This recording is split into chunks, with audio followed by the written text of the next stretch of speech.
Hello, Wisconsin. First time I was here was about 180 years ago with William Proxmire when I was a 31-year-old senator. I'm only 40 now, but please have a seat if you have one. It's great to be back. Before I begin, with your permission, I'd like to say a few words about the school shooting yesterday in Winder County, Georgia. My wife Jill and I are mourning those four gunned down two students and two teachers, wounded and hospitalized 9 others. I'm sure you all as well. Students, just young teenagers, educators, just doing their jobs. A community like so many around the country, just getting back to school. And a joyous and exciting time, absolutely shattered. I directed my team to immediately ensure that we're doing everything we can to provide support. The Department of Justice and the FBI are working closely with the state and local law enforcement investigating this.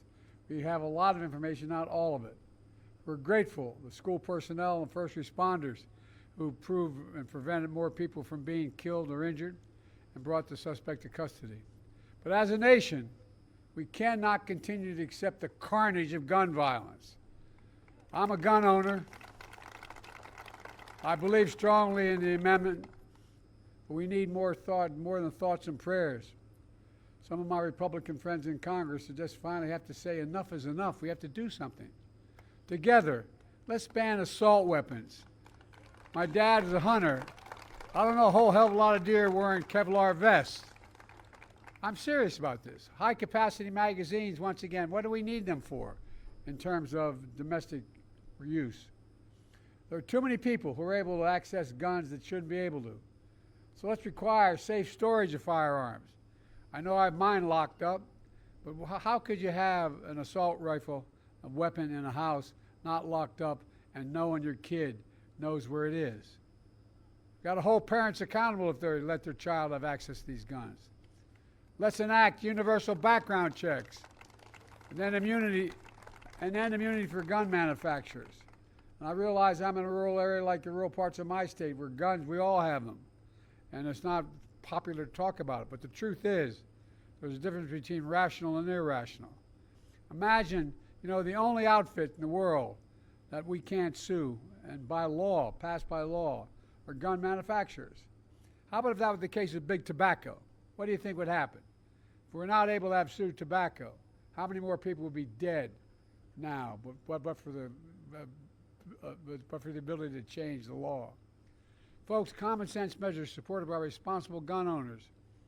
It won't bring back those children, but thousands of children have been gunned down across.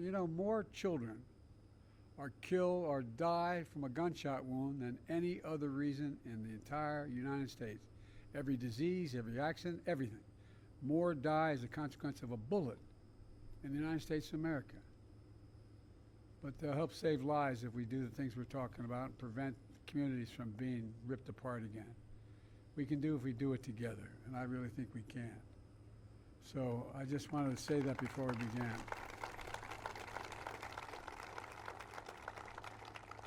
And now to our event today. Thank you, Darren, for that introduction and for sharing your story as a family farmer. And thank you to one of America's best, I say one of the 3 best governors in the entire United States of America. Where is he? There he is.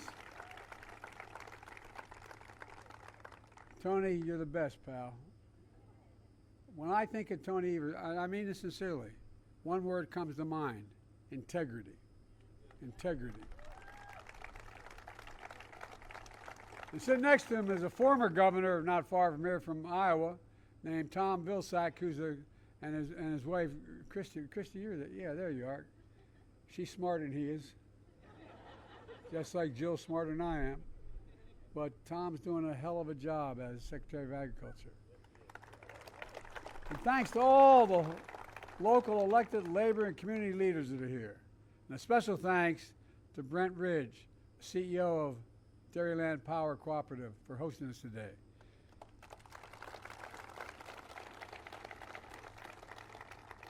I come from the state of Delaware. Everybody thinks it's an eastern industrial state. our largest industry in Delaware, and I served as senator there for 36 years. I know I don't look that old, but I am. For 36 years is agriculture. It's a $4 billion enterprise in the Delmarva Peninsula. And its co-ops made it happen. But millions of Americans rely on co-ops like yours for electricity every single day, and it matters. In June of 2021, 5 months after I came to office, I went to nearby La Crosse, Wisconsin. It was the 65th anniversary of President Eisenhower signing the bill that created the interstate highway system. I talked about my vision to do something just as historic, to invest in infrastructure and clean energy and so much more in rural America, to invest in all America and all Americans, to propel us into the future, creating millions, and I mean millions of good-paying jobs, and positioning America to win the economic competition of the 21st century. And I'm back again today to begin a series of trips and events showing that progress we've made together by our Investing in America agenda, an agenda that has come to fruition over the last decade. Invest in America. Invest in American workers. Here in Westby, you know, I'm proud to announce that my investments, that through my investments, the most significant climate change law ever, and by the way, it is a $369 billion bill. It's called the, we should have named it what it was, but at any rate, the Department of Agriculture is able, from that legislation, to announce $7.3 billion in grants to 16 electrical co-ops nationwide to help rural communities transition to clean, affordable, reliable energy. It's the most significant transformative investment in electrification and clean energy for rural America since FDR's New Deal nearly 90 years ago. And that's not hype, that's a fact. And it includes Dairyland Power Cooperative that will receive $580 million to develop and purchase solar power, wind power, energy storage right here in Wisconsin and all across the Midwest. And here's why it's a game changer. Before the New Deal, private companies refused to provide affordable electricity to rural communities. As a result, 1 in 10 rural households, only 1 in 10, had electricity before FDR came to power. So farmers had to organize electric co-ops to distribute electricity to their families and their communities. With help from the New Deal, there are now more than 800 rural electric co-ops to provide electricity for 40 million Americans in 48 states. But key challenges, they've overcome them, but they're still, the co-ops are still nonprofits. They don't have the same resources that private utility companies have to modernize their energy infrastructure. And for decades, they couldn't access tax credits and make clean energy more affordable. That's why Camel and I ensured that for the first time in American history, that these nonprofit co-ops can benefit from clean energy tax credits just like for-profit utilities have for decades.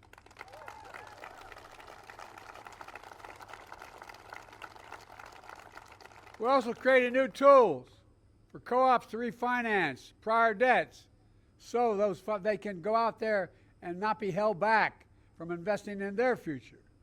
Today's historic announcement of $7.3 billion for rural electric co-ops builds on those steps. It means clean, affordable electricity for over 5 million rural households and businesses across 23 states. It means 20,000 jobs, good-paying, high-quality jobs, including union jobs, so rural America is empowered to lead our clean energy future. It means covering the upfront cost of clean energy so rural families can save on their energy bills and get just a little more breathing room at the end of the month. And it means rural entrepreneurs and manufacturers who are so fundamental to our economy are powered with reliable, affordable energy, and they can create more job opportunities in their communities. And guess what? It's also good for the environment as well. Because of our historic actions, we're going to reduce by 43 million tons greenhouse gas.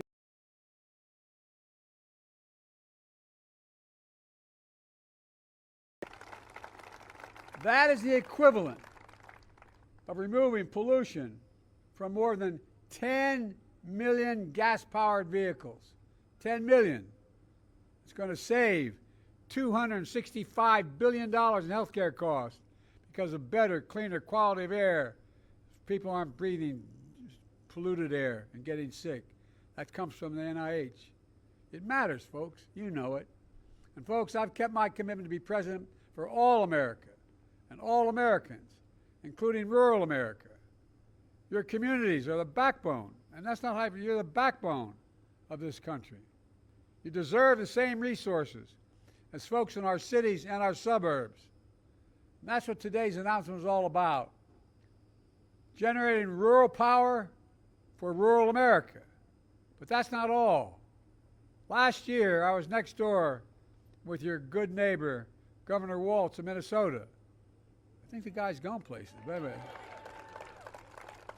I talked about we're making the most fundamental and significant investment ever in rural America, creating new and better markets, new income streams that are generators of rural America that can grow and thrive. For example, we're taking on big corporations and doing everything from increasing competition in the meat markets to boosting domestic fertilizer production. In fact, here in Wisconsin, that means $12 million to lower fertilizer costs for farmers across the state, which also creates jobs and grows new businesses. Here in Wisconsin, we also invested $47 million to lower energy costs, install renewable and energy efficient technologies like solar panels behind me on farms and rural small businesses. Darren just shared how that's cut his family electricity bill in half. We're helping farmers and ranchers and entrepreneurs tackle the climate crisis. Climate smart agriculture such as cover crops, nutrient management, storing carbon in the soil. These practices reduce the greenhouse gas emissions and improve our overall health of the soil and the water. They put us on a path to continuing to grow the food, the fuel, the fiber that will power our nation for decades to come. Through our bipartisan infrastructure law, it's a fancy way of saying that $366 billion for the environment, most significant investment in America's infrastructure. And what the infrastructure bill, by the way, the bipartisan bill, that was $1.2 trillion. And guess what? We're still lowering the deficit. Anyway, most significant investment in America since Eisenhower's interstate highway system. We've invested $4 billion so far in 350 projects to modernize Wisconsin transportation. Just in Wisconsin, that's been invested. Infrastructure, including 3 roundabouts on Route 14, US 14, and a new bridge on County Highway M. Folks, look, just like we're making the most significant investment in rural electrification as FDR, we're also making the most significant investment ever in affordable high-speed internet. Because affordable high-speed internet is just as essential today as electricity was a century ago. In order to be able to do business, and when things are shut down, your kid doesn't have to sit outside of McDonald's. And anyway, that's why we've invested $1.6 billion just in Wisconsin to connect everyone to affordable high-speed internet in Wisconsin.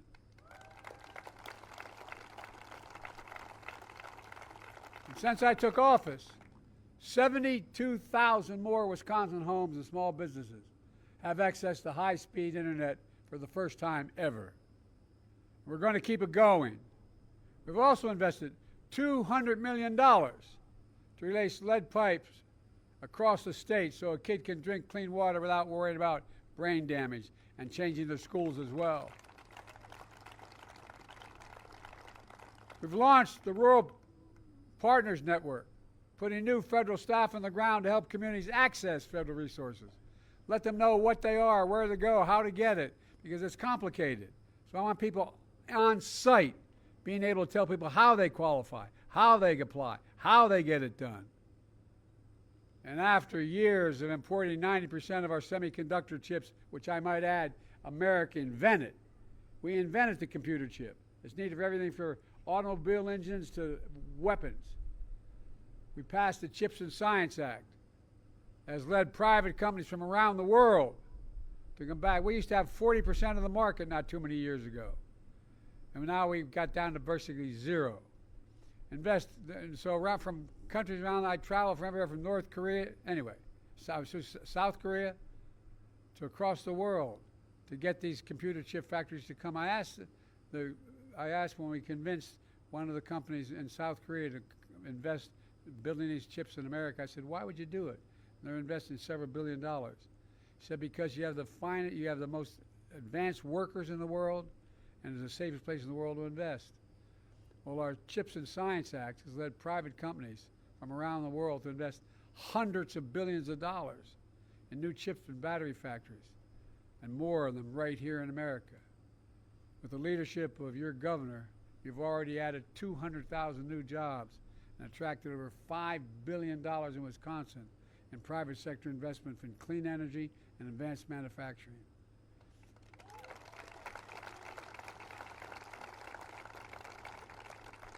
In fact, this spring, I was with your governor in Racine, where Microsoft announced a $3 billion investment, $3 billion investment to build a data center to help operate one of the most powerful artificial intelligence systems in the entire world. It's going to create thousands of good-paying jobs on site and across the state, creating even more opportunities in rural communities. Let's remember, my predecessor promised you that he would redevelop Foxconn factory in Racine. You been there lately? He didn't do a damn thing. Nothing.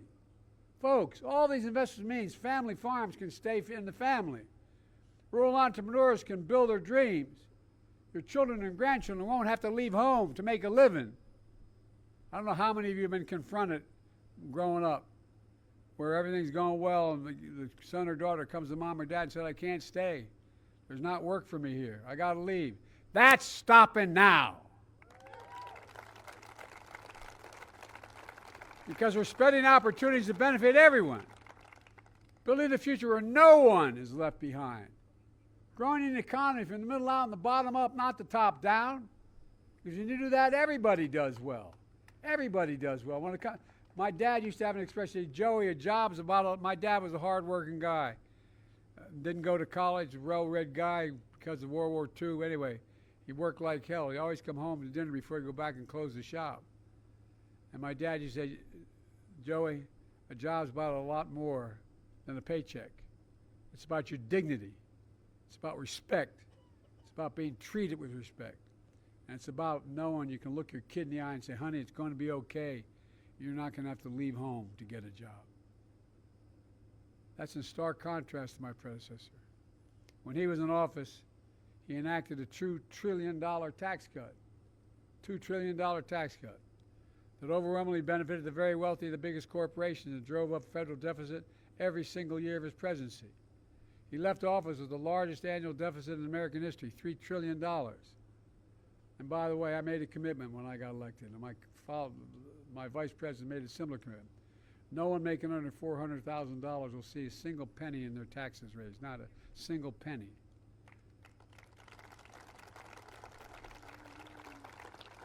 Neighborhood I come from in Claymont, Delaware, and Scranton, Pennsylvania, they say, well, that's too damn much.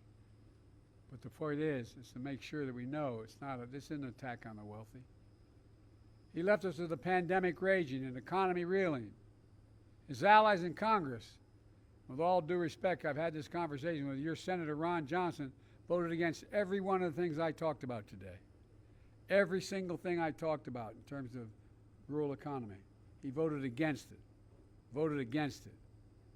It's hard to imagine your senator voting against interest in the rural state was so large and so consequential as the state of Wisconsin. Meanwhile, your other senator, Tammy Baldwin, has done everything to take care of the state so she can be devoted to it. Vice President Kamala Harris fought like hell for all of you and for the future worthy of your aspirations. Look, just think about how far we've come. We have more to go. We have more to go. Too many people are still in trouble. But nearly 4 years that we've been president and vice president, with one of the most extraordinary periods of progress in American history. COVID no longer controls our lives. We've gone from an economic crisis to the strongest economy in the world. Let me say it again. We have the strongest economy in the world, and no one challenged it. We got more to do. We're seeing something else. In thousands of cities and towns across the country and across Wisconsin, we're seeing the great American comeback story. The way I see it, and the other team talks about how bad off we are and how America's the way I see it, today's announcement is about far more than just giving rural America the power to turn on the lights. It's about giving the power to shape our own future. In fact, Wisconsin has a strong, strong history of neighbor helping neighbor and forming cooperatives, which are literally owned and powered by the people of Wisconsin. Because of you, we're planting seeds today that grow and blossom for generations to come. That's what we're seeing here in Wisconsin, a state with a proud tradition of rural communities leading our nation forward. And again, that's not an exaggeration. You've been a leader in the nation. Let me close with this. As I travel this state and the country, hope you feel what I feel.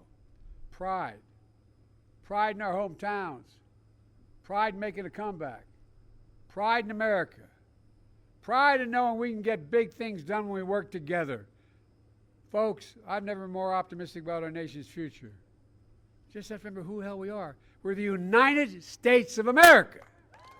That's who we are, not a joke. We're the only nation in the world that's come through every crisis stronger than we went into that crisis. Because we're a hard-working, optimistic people, decent people. We know from experience that there's nothing beyond our capacity when we work together. And again, that's not an exaggeration. We work together. I remember the days when I first got started, when a lot of Republican senators, my close friends, we worked together, we compromised. We didn't talk about things as if it was a dire moment, that democracy was at stake. We actually worked together. We fought like hell, but we worked together. We got to return that for our children, because our democracy depends on it. I'm keeping you too long in the sun, so let me just say, God bless you all, and may God protect our troops. Thank you. We take care of our own. We take care of our own. Wherever this flag's flown. Thank you. We take care of our own. We got a beautiful state.